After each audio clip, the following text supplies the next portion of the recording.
with that, we'll move to our first topic, which is referrals. It's kind of odd because referrals is not really it's not a core marketing and business development topic, but it's something that I think kind of ties in.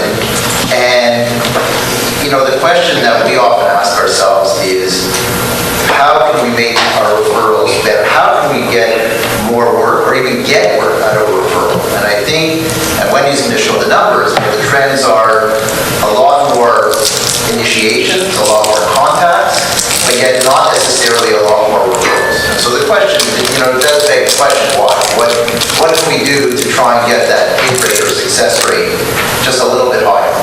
And so, referrals really are, as I started off at the beginning, kind of the lifeblood of the organization. I mean, while we all like each other's company, let's face it, the idea is to get work going back and forth. And so, to us, this is a question of to discuss the referral process. That's really the topic here. And how to get mandates that generate paid fees. And in particular, mandates that members are capable of completing in a timely and a successful manner, because it's not just the payment, it's the services, it's how do we get through that process as efficiently as possible.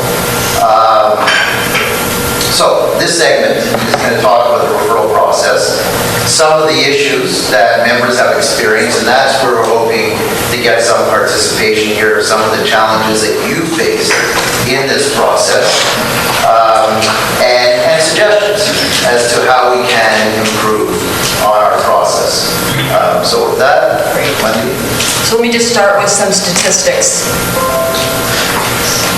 So we've seen a big increase from a little bit before our rebranding through today in the absolute dollar volume. And I would just caveat the 2018 numbers that we had 3 unusually large referrals in 2017 of things that closed, and we changed a member firm whose numbers are no longer in the 2018 numbers. Our sense is that it's an increase above the prior year, and we expect it to be bigger next year. So this generally we feel positive about, and this is interesting. So over just a 3-year period, the numbers of attempts to refer have doubled, because we collect that from you. However, if we look at fee-generating matters, the number's not growing at the same rate. So lots of effort to send work, a good increase over time in the absolute dollar volume, but my thinking is, well, if we had the same percentage generating fees, the number would really be substantially higher. So that led us to think, okay, what's happening in the process of referrals? Because firms are making the effort, but we don't necessarily see that firms, that we have a rising level of the number of fee-generating referrals. So we're looking at this process in all 3 regions.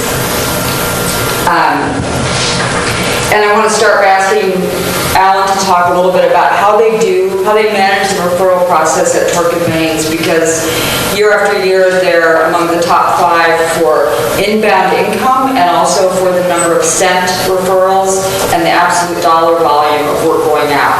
So whatever you do, it works really well. And so it would be interesting to hear how your firm handles that. So, for us, we were a founding member of ACL first and the Alliance now, Allan. And I think it generally, I'm going to come to some specifics, but it's generally ingrained in our firm from when lawyers are onboarded into the firm and during their period at the firm of this association, of the importance of the association, and our place in it. And so from a general point of view, when somebody starts at the firm, and hopefully from an articling student through to a first year to a partner, they know the importance of this organization. But that being said, I think you need to do, and we know the need to constantly stay in front of the lawyers of Allan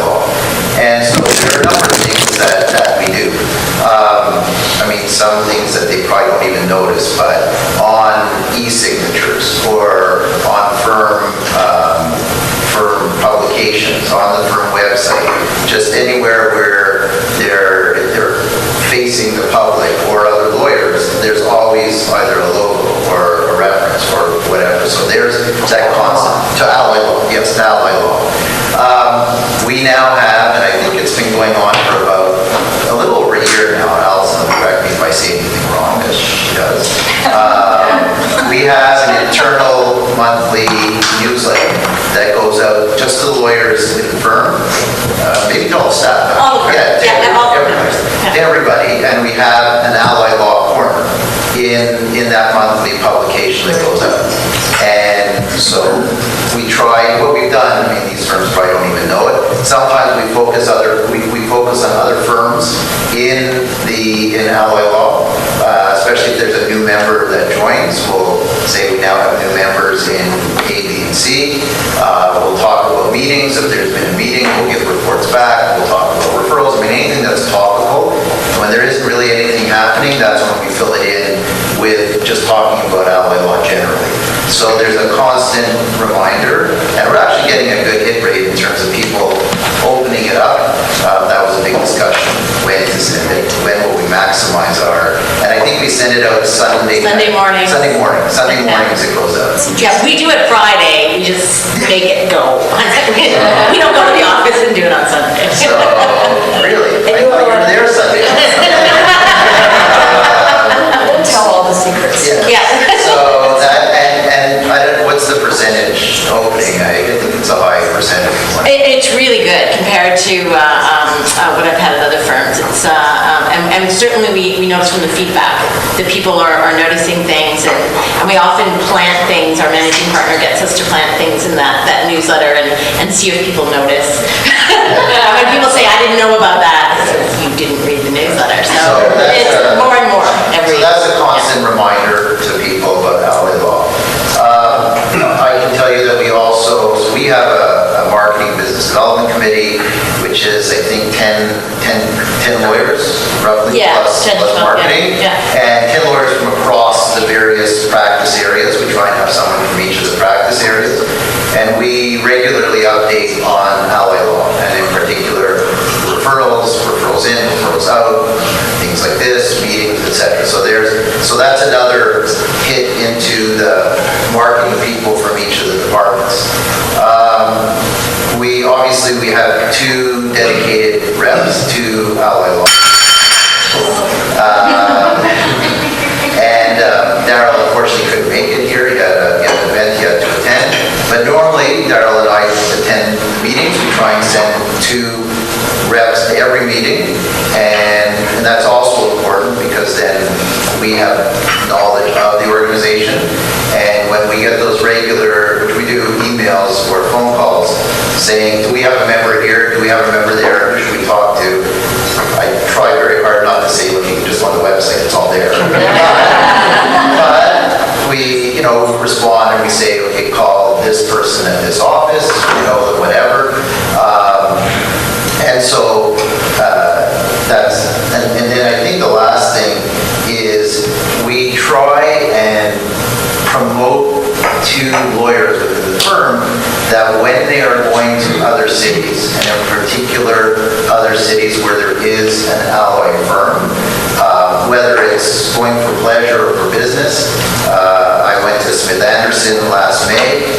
Yes, I was going to golf, but I figured I'm going to Raleigh anyways, I might as well come a day early and go see, and they hosted me, Susan hosted me, and Rob and the rest of the gang. It was very nice that they hosted me. So, but we've always done and tried to promote one-on-ones with various firms over the years. We've done pretty much, I think, almost every firm in the Northeast, if I remember correctly. I've even been to Grand Rapids before. So that also is something that's very useful. And look, most people here travel, and a lot of people travel for business. And all it means is an extra half a day or an extra, not even, like it's a lunch, it's a dinner, but it's just more touch points. And normally, like when I went to Smith Anderson, I think I landed up meeting 12, 15 people. I don't know how many people were in the boardroom that day, but there were a whole bunch of people. And so you land up getting exposure, and they get to know okay, yeah, we have a firm in Toronto, we have, this is what they do. And that's just I think that's one of the most valuable tools that we use. So that's what we do. I think it would be helpful to hear what some of the other firms do, and so I'm not going to start with you. So maybe let's go to Britt. She's okay. Make sure this part is recorded. Oh, no. Britt, you weren't expecting that, were you? I'm not suggesting our model is the best model, but I'll share with you what we're doing.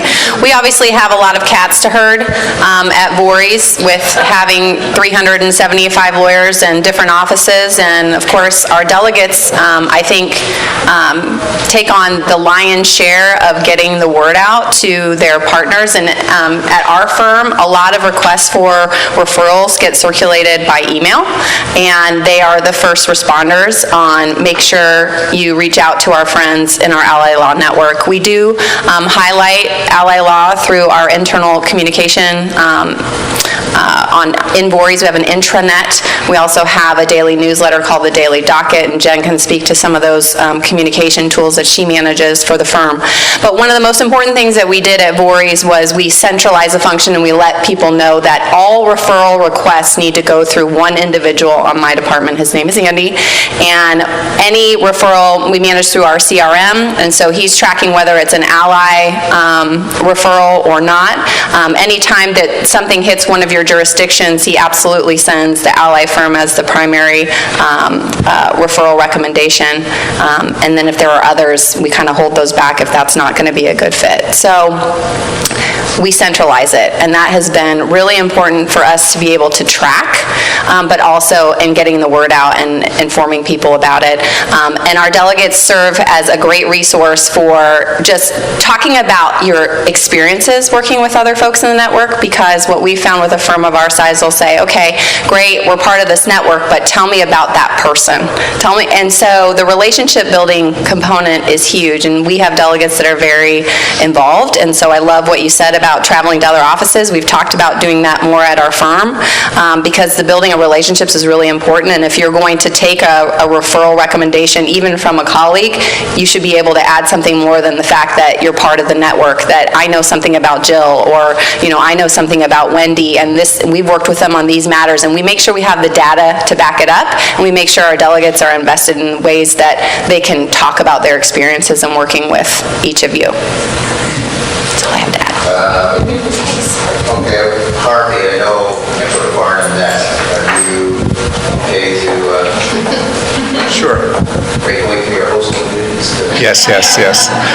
To build on what Britt is saying, at Varnum, we've got 175 lawyers, and I do not have Britt's kind of management abilities to get that centralized. So, for us, a big part of it is selling the value proposition, because any individual lawyer, they're trying to do the best thing for their client, and you say, well, we're part of this network. So what? Is that person in XYZ jurisdiction, is that the best solution for this client?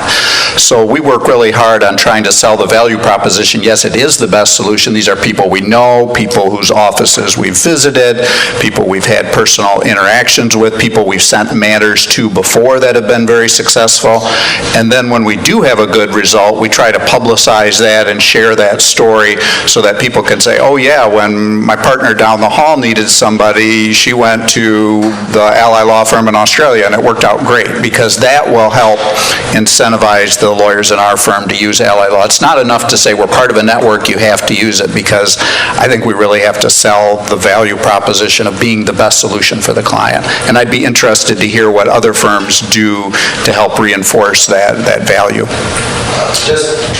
should have asked Jen if she had anything more to say in terms of what Britt presented.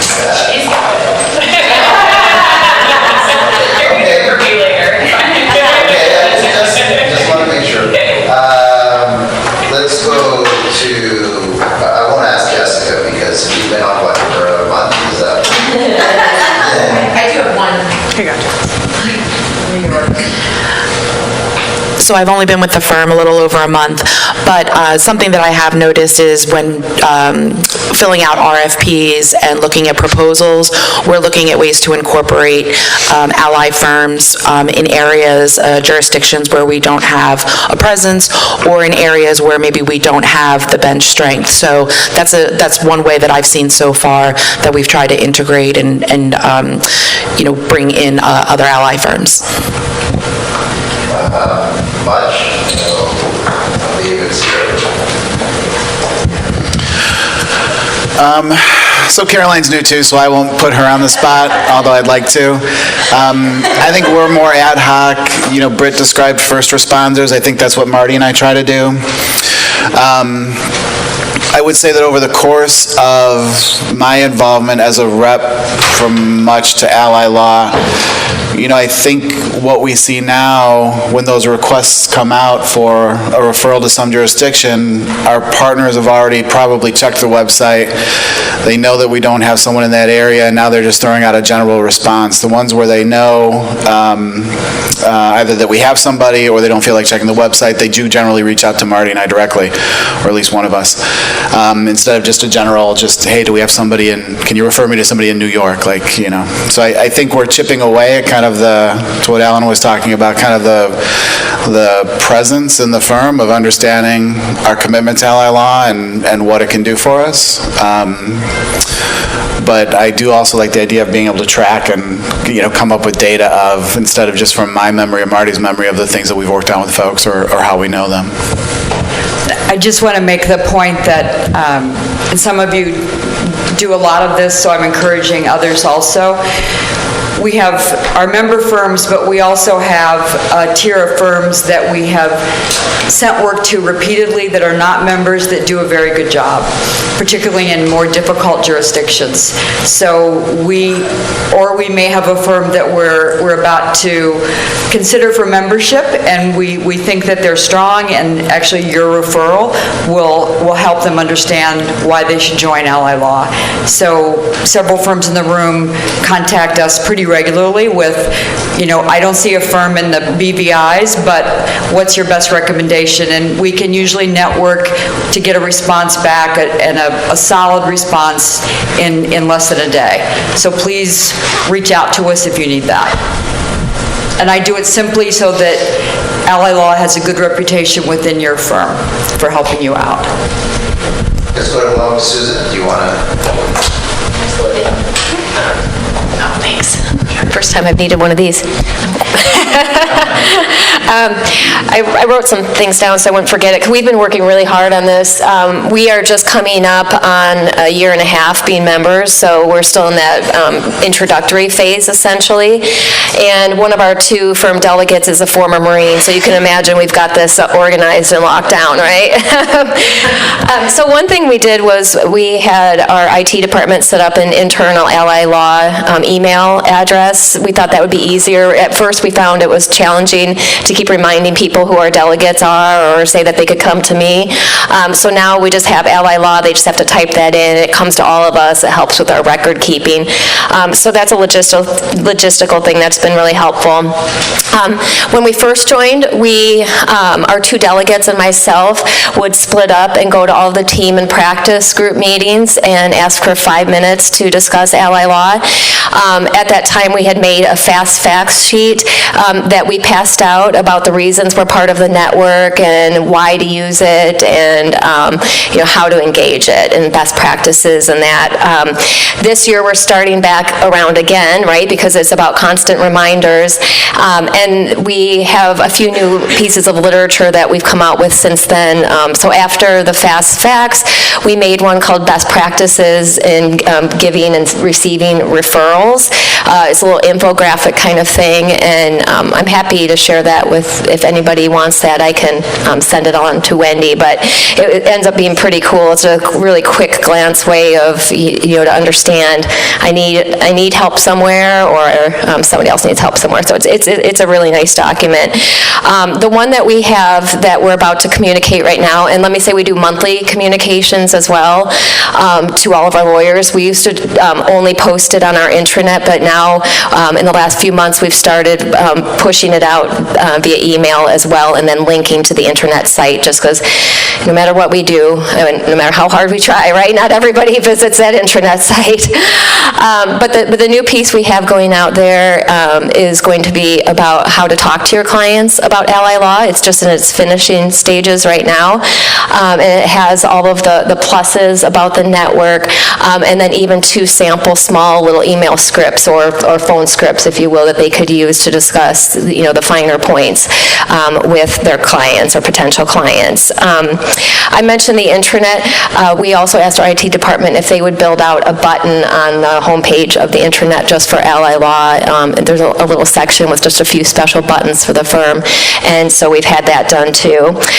We've also encouraged our lawyers when they're out visiting other clients in other areas that they go to the Allan Law Firm if there's an office there. And then the next thing that we have on the slate is conference calls or video calls. We've initially pegged 6 firms that we've already seen that we're starting to have some good relationships with, and you see our clients tend to have more needs in those areas, so that's how we kind of focused in on those. And we'll be doing, it's not always possible to go there, right? So we'll be doing some video calls with those firms, and so watch out, because several of you in this room will be asked to be part of that. But that's the next big thing on the agenda, is just another way to get familiar. Thank you. Well, those are a lot of great ideas, and Wendy, I'm hoping that a lot of good ideas are going to come out of this, that either we can get the recording if we want, or there'll be some summary or something, so that you can see both, so you can get your notes for anything you missed after that. So that's a good segue, which is, we want to start talking a little bit about the referral process itself. And Wendy? Yeah. So, because we've had a lot of growth, and we've had growth from larger firms, we're really looking at how the significant role that the delegate plays. And it's really as like the steward for the relationship, and it's a combination of responsibilities, the sort of the gatekeeper role to make sure there's coverage when the delegates are out of the office.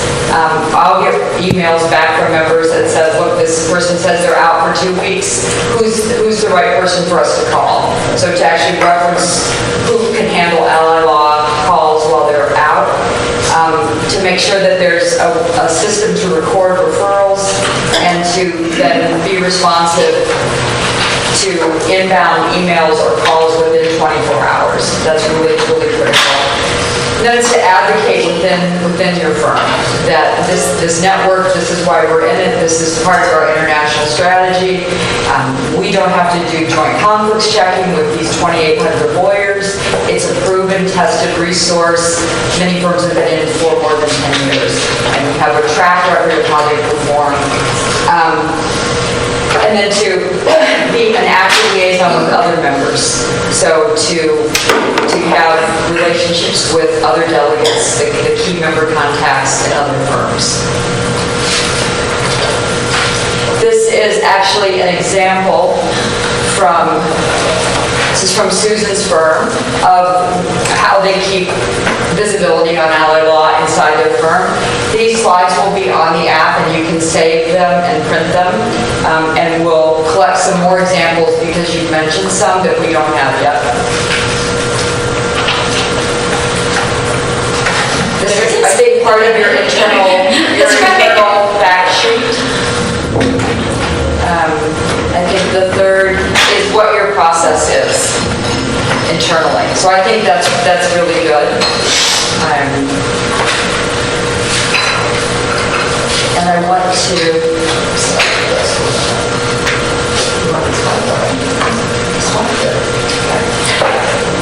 Okay, so just some suggestions about sending and receiving, and this is based on where we see problems arise, or what we hear about, or what we know makes it worthwhile.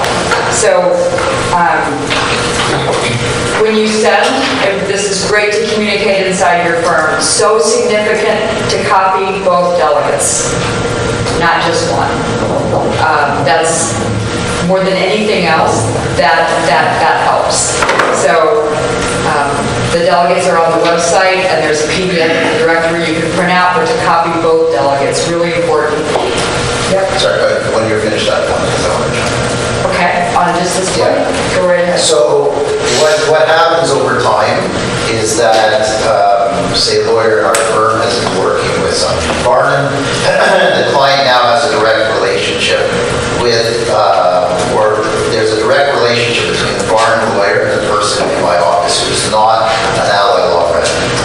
What I would still say to people within your office is if you're dealing directly with someone in the firm, and if you can at the outset, to include the two Ally reps on that initial email. A, it helps with keeping track of what's going on, and B, I know I hate to say this, people do leave firms.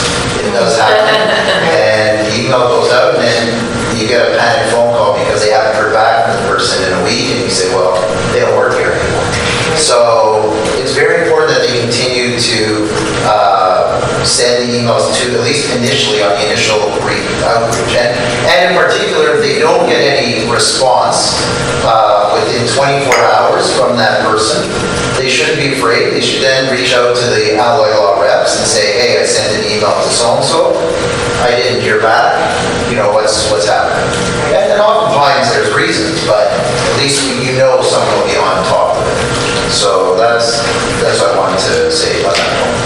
And so with the outreach, to say something about what you need, so that it's a transactional matter, or we need something served, to put a little bit about your requirements, and to reference the Connections Ally Law, especially if you're a newer firm, because it may not register with the delegate, but that's what connects you with their firm.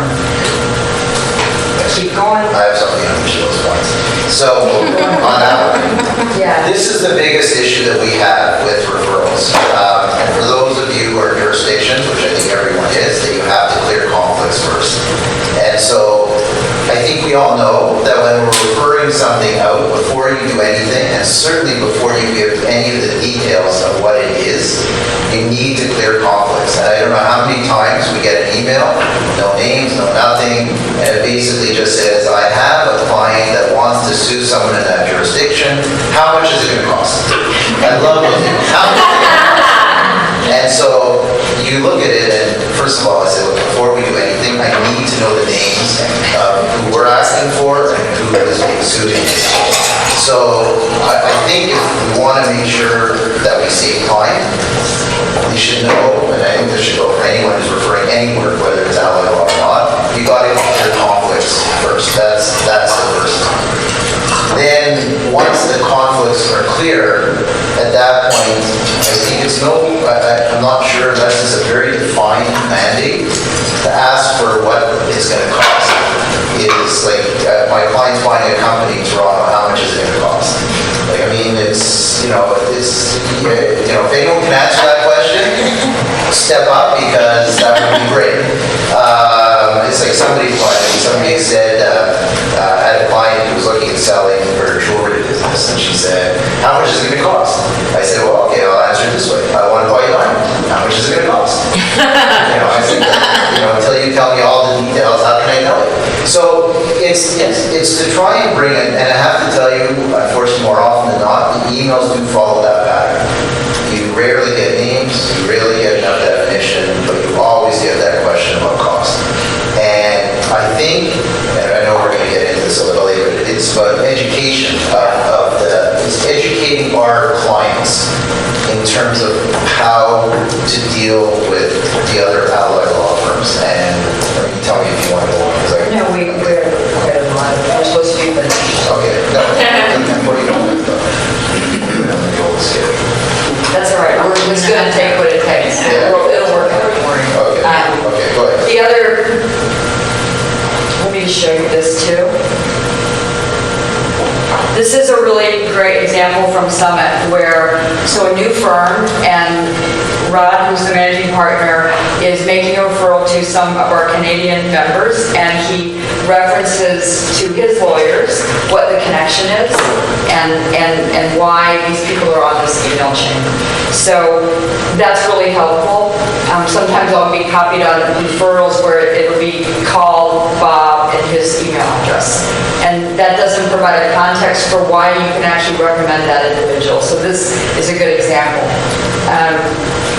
I'd also say, just back to this point, that referred firms' invoices need to be very prompt, but the referring firm can remind the client that this was the role that this firm took. So because the client is unlikely to pay certainly a very late invoice, but also an invoice from a firm that they don't recall having that. So that's something that the referring firm can help make go more smoothly. And really, the first place to stop if there's an issue is the delegates in your firm and the delegates in the referring or the referred firm, because they have the responsibility for the relationship.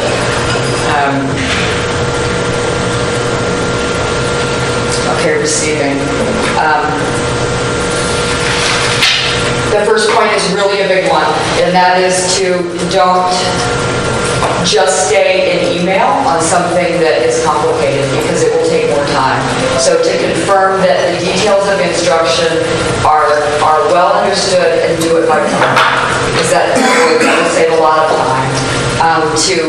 To look at particularly in jurisdictions outside of North America, to include other costs that are not legal fee costs if you're estimating the expense, and then to communicate ahead of time on timing issues or logistics with getting funds between locations, so that the client that you're helping and the firm that sent you that work feels that they understand what's going on.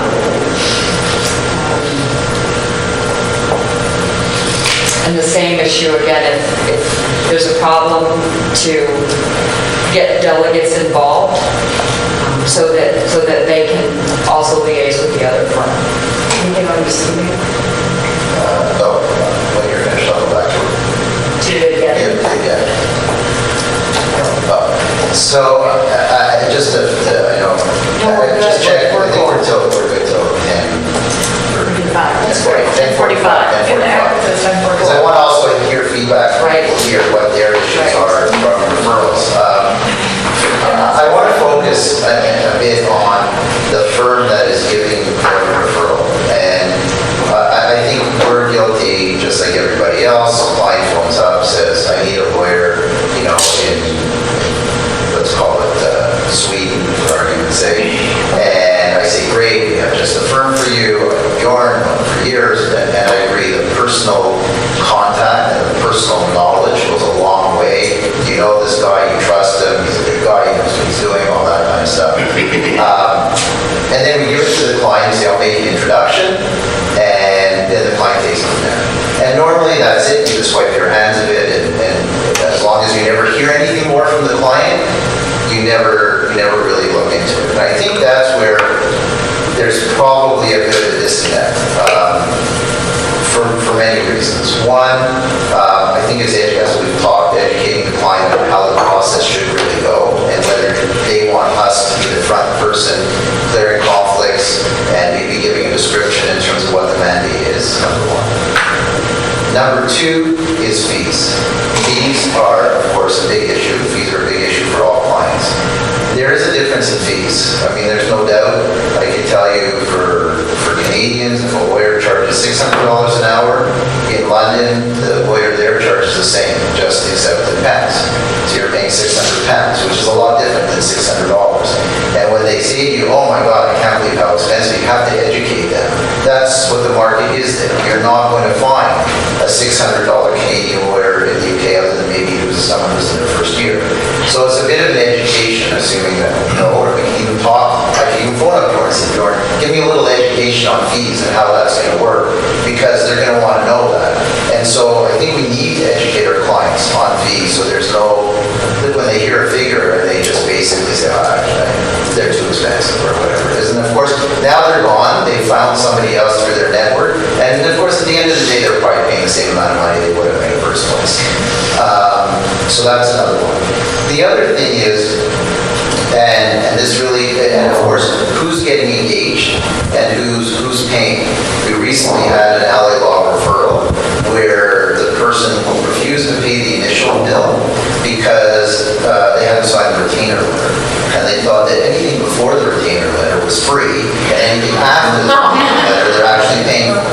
Trust me, it is a true story, and I'll tell you what's happening. luckily the bill was only like $500, but and we just said, just write it off, but I've never heard that before. I just can make one more point, and the last point is, and probably the biggest point, which is, what happens after the mandate's over?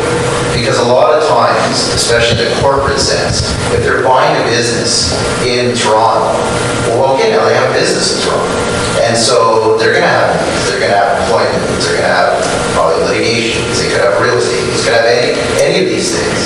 And so now the question is, how do we jointly, with someone from Barnum, so how do we jointly make sure that we can continue to service the client in Canada, make sure that the client is happy, etc. So it's not even just the end of the mandate, that's it, and then we go about our business.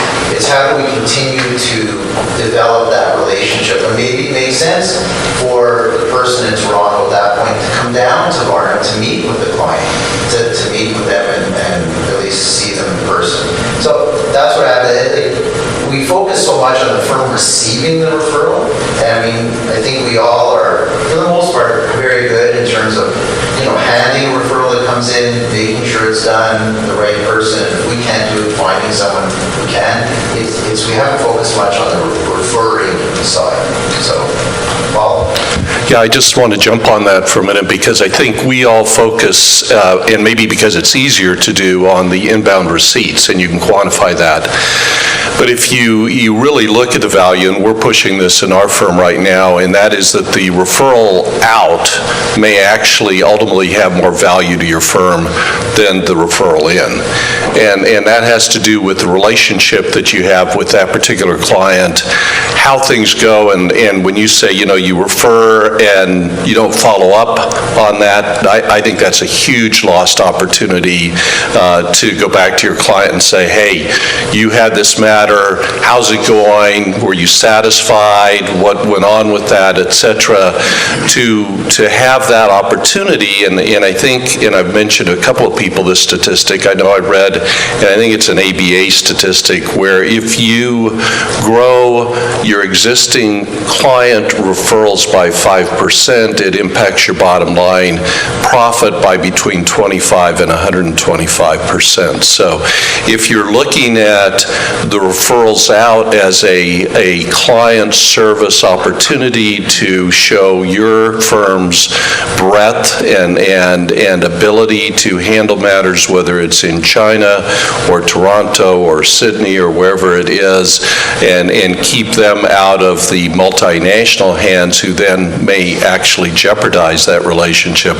I just think it's a huge value that we miss and we don't often take a look at. I think part of it is, I don't know how you quantify that, but I think it's huge. Does anybody else have any experiences they want to share with referrals, either inbound, outbound? You don't have to name names. It's just trying to get a sense of what are some of the things that, as an organization, we work on.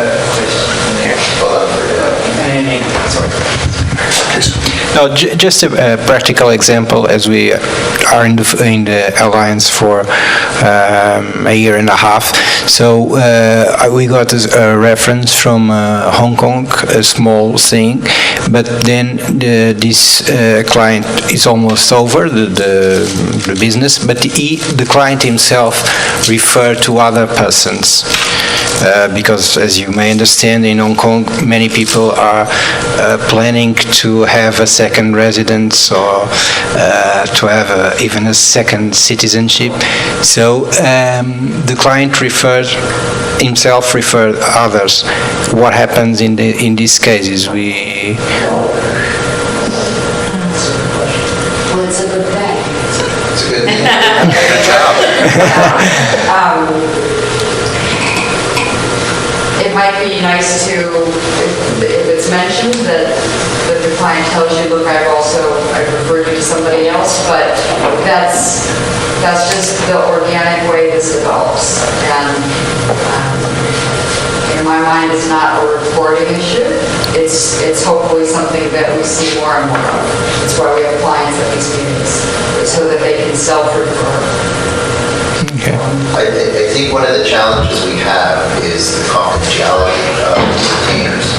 And so if the client that you initially service then starts referring other people to you, it's hard. Like, it's hard to just phone up it's Colin, let's say, that's where it emanated from in Hong Kong, and say, oh, by the way, Colin, this client has sent like 3 more things.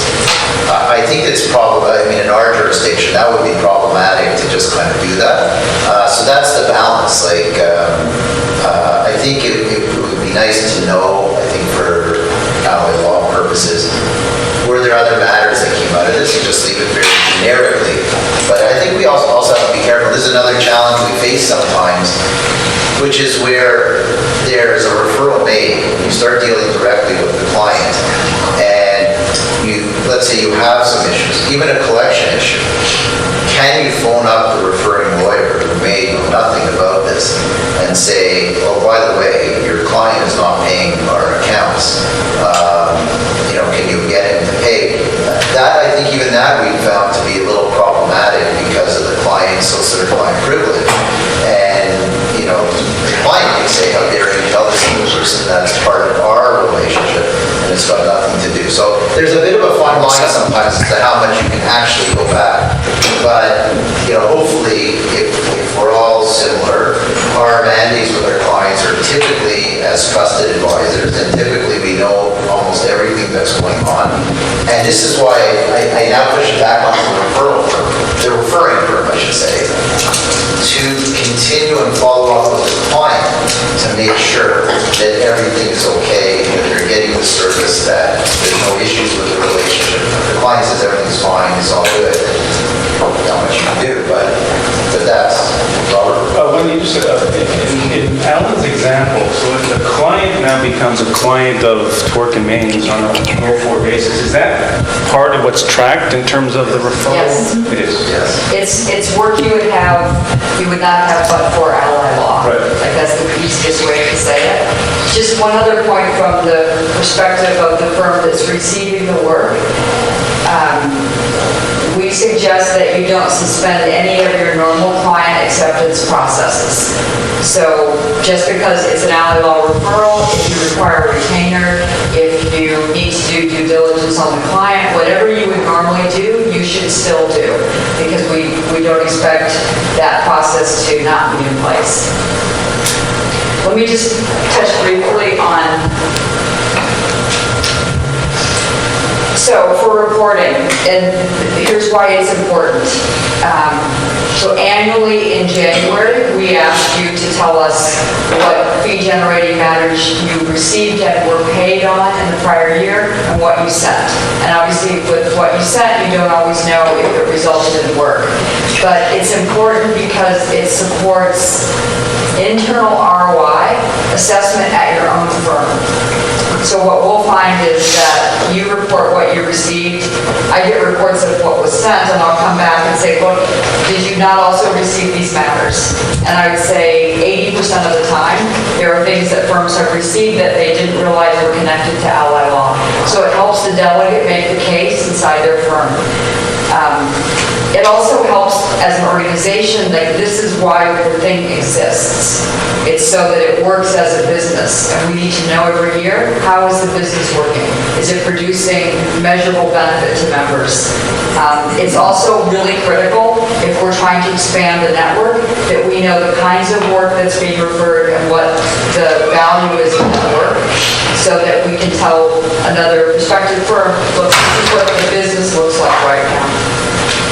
So we have a really, really simple online tool to report referrals. It's been optional the last 2 years. Next year, it'll be mandatory. That's the only way we'll accept it. But it's very simple, and most of the pieces of data on the right are pulled down. Just click the box. So the piece that just a quick moment on is the client or the file name. So we don't retain this information and we don't communicate it back out to members, but it lets a firm that makes 250 referrals and another firm reports receiving, the member contact doesn't have to look for every corporate referral to try to match, yes, we sent this, or no, we didn't. If there's a file name or a client name, something, an identifying characteristic, it makes the delegate's job in figuring out if this was something they got or sent much more simple, and then we delete that data. So last year, probably more than 75% of the firms provided this, including firms in this region. So I know that I've had some conversations with firms that say, look, that's a client confidentiality problem, and we can't do that. Most of your colleagues have taken a different perspective, and it really enables this process to be more accurate and reduce, especially if you're a larger firm, the volume of irritating emails from us saying, you reported 60 corporate matters, but we don't know anything about them. However, these don't appear to match up.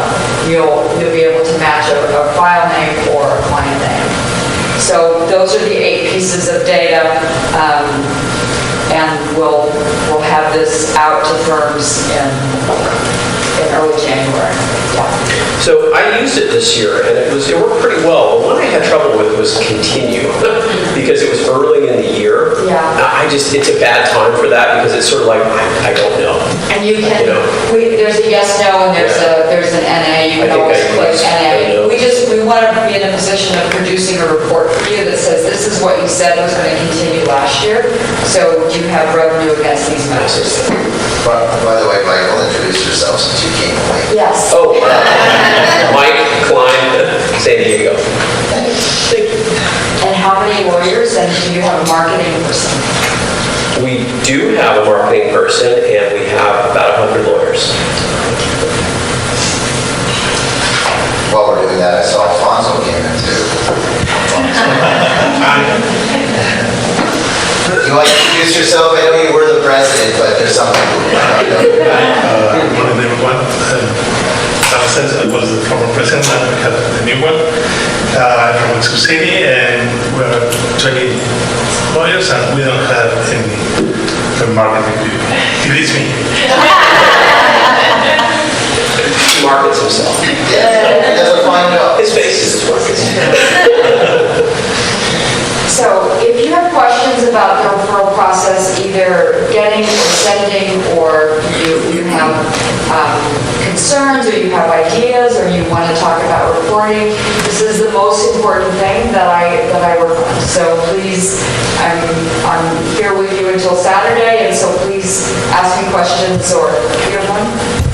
I had one question.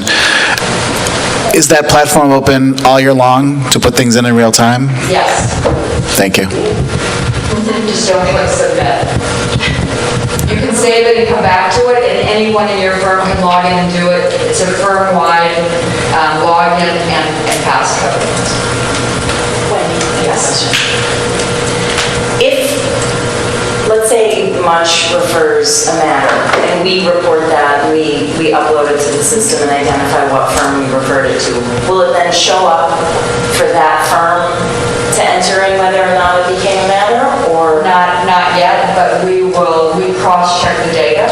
So we'll go back to that firm and we'll say, look, these firms have reported sending this kind of work, and if we have the matter or the file name, this kind of work, we don't see that you reported this. We'd like to get to the point where it is generating those reports automatically. We're not there yet.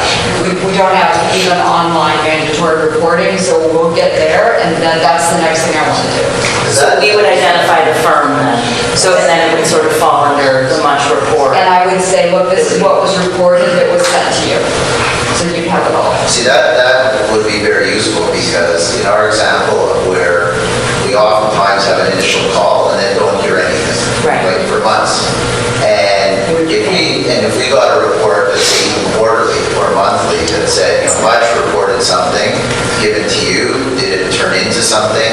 We should write back, or I can even write directly to the Much lawyer and say, by the way, we had the call like 8 weeks ago, haven't heard anything yet, maybe you can follow up with the client. So I think that would be great, if there could be even quarterly reports. Yes. If we can get most members to report online, that's absolutely the next step. But right now, we have maybe 30% are PDFs, and it needs to all be online, and then we can go to that point. Is the information, you said you could go in and track the video and save it, right, as long as you don't submit.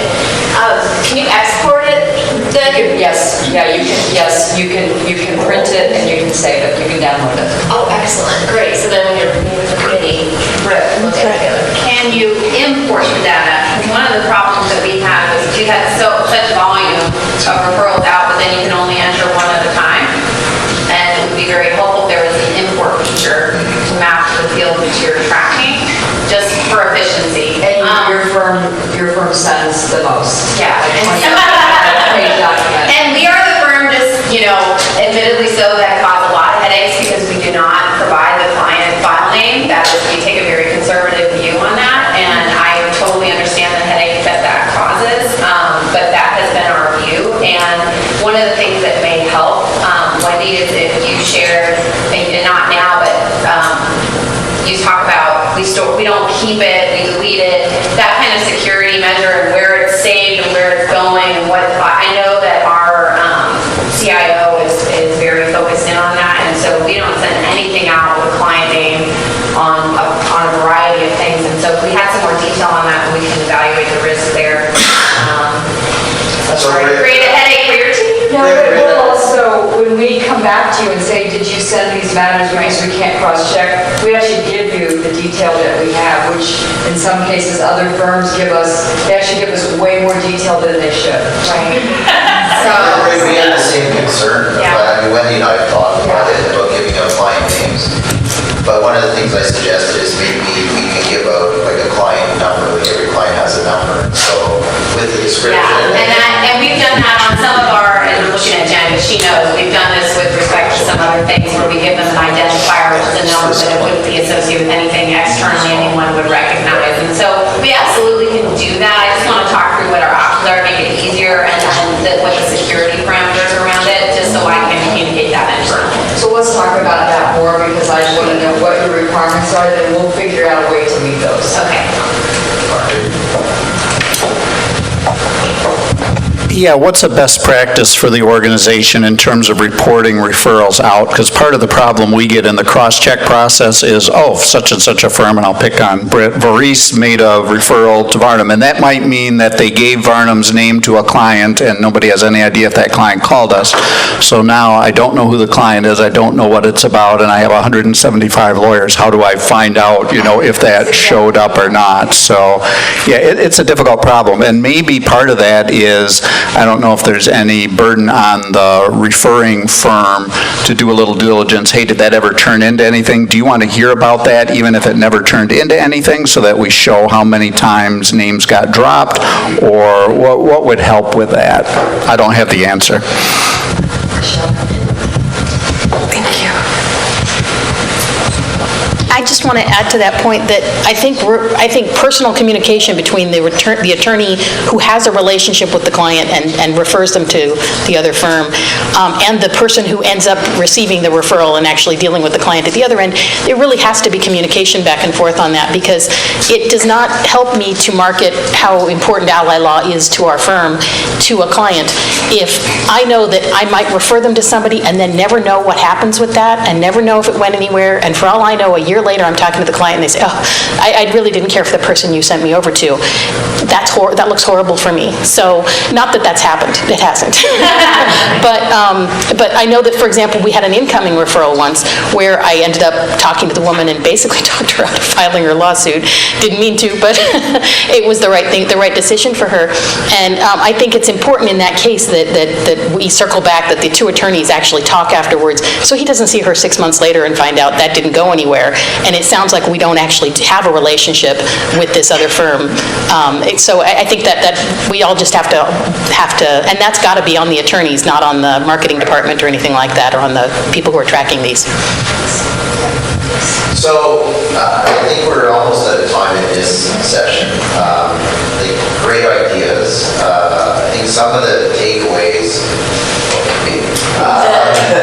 is the keeping track of referrals, and what I would encourage the marketing people initially, because I know, and Susan, I like to hear the way you guys do it in terms of tracking and having a central tracking, and maybe there's a way to actually start a side discussion on that, because I think we can certainly improve how we do it internally, and then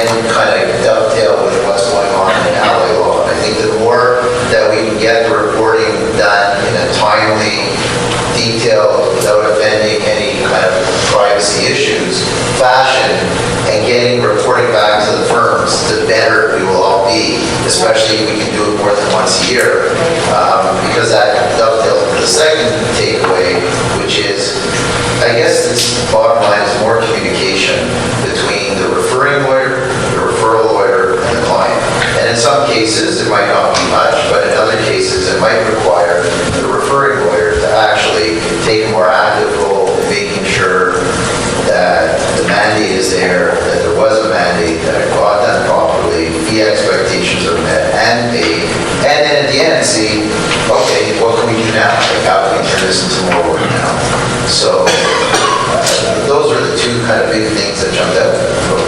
One thing that I just thought of too for firms that may not have marketing departments, one way to track it internally is to create on your intake forms, on your new matter intake forms, have a required field identifying whether or not any of the matters are ally referrals. So I know the previous firm we did that, and it was tough, but it was just that one extra layer that we had in place to try to capture that information so we could work with accounting to try and capture that when we were doing our reporting. Well, it leads us to another topic, which I don't think we're covering today, but maybe for next time, which is just referrals generally. But because keeping track of referrals, which is very big, well, we're going to talk about CRM, I think, and stuff like that, so it might come up in that discussion. That's a whole different topic. Does anybody else have anything else that they want to summary? No? Okay. Quick question. Just wondering if there's an issue reporting the client's name, is it possible that we can just refer to the projects, the name of the project? Because we use a lot of that. That's what some firms report, something that And that works, is the okay. project so that the other firm knows, oh yes, we recognize that. It doesn't need to be the name of the client. Okay, great. In fact, that's something the two lawyers could just, the two firms could just agree right up front saying, we're going to call this project X, so when you refer it, then I know that this is what it is. That's almost the easiest way to do it. So, okay, we're at 10:45. I think we have a 15-minute break. Is that right? And then we are up to nurturing client relationships. Thank you. Me. You're up next. All right. Thanks, everybody.